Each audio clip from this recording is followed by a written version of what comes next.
na pagkatapos ng panahon ng kahariang iyon ay magkakaroon ng malalaking pagtatalo. At ito'y mananatili sa panganib ng pagbagsak. Gayon may hindi ito mahuhulog sa panahong iyon, kundi ito'y muling ibabalik sa kanyang pasimula. At tungkol naman sa nakita mong walong maliliit na mga balahibo sa ilalim na nakakabit sa kanyang mga pakpak,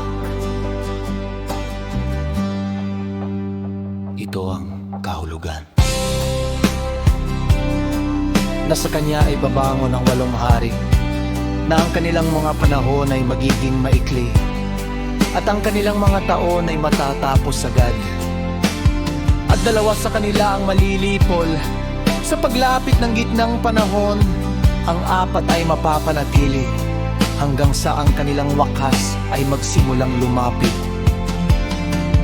Ngunit ang dalawa ay mapapanatili hanggang sa katapusan.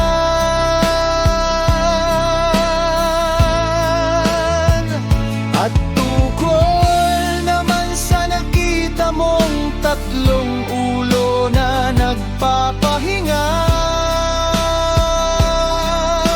ito ang kahulugan. Sa kanyang mga huling araw ay ibabangon ng kataas-taasan ang tatlong baharian,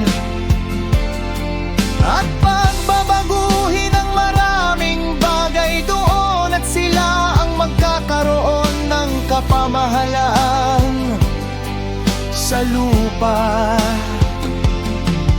At sa mga nakatira dito na may malaking pang-aapi, higit sa lahat ng nauna sa kanila, kaya't sila'y tinatawag na mga ulo ng agila,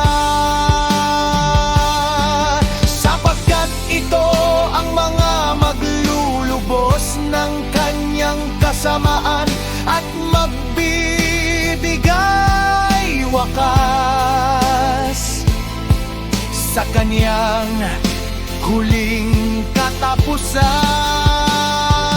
At tungkol naman sa nakita mong ang malaking ulo ay hindi na nagpakita pa,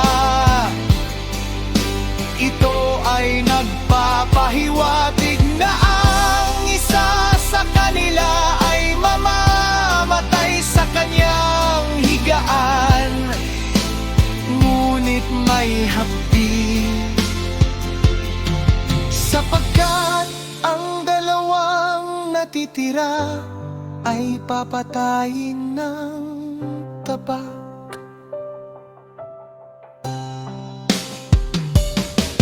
Sapagkat ang tabak ng isa ay lalamon sa isa pa, ngunit sa huli ay siya rin mismo ay mahuhulog sa pamamagitan ng tabak. At tungkol naman sa nakita mong dalawang balahibo sa ilalim ng mga pakpak na dumadaan sa ulo na nasa kanang bahagi, ito ay nagpapahiwatig na ito ang mga itinaglay ng kataas-taasan hanggang sa kanilang wakas. Ito ang maliit na kaharian ng puno ng kapighatian. Gaya ng nakita mo ang leon na nakita mong bumangon mula sa gubat at umunggal at nagsasalita.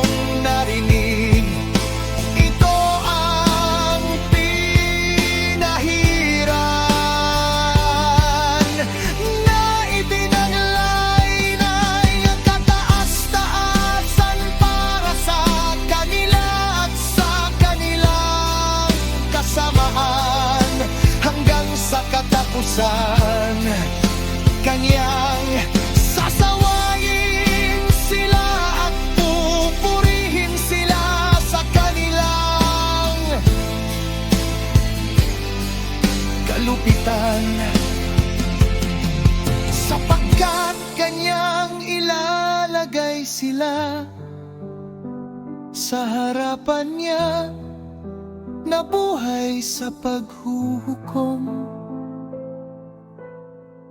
At sasawayin sila.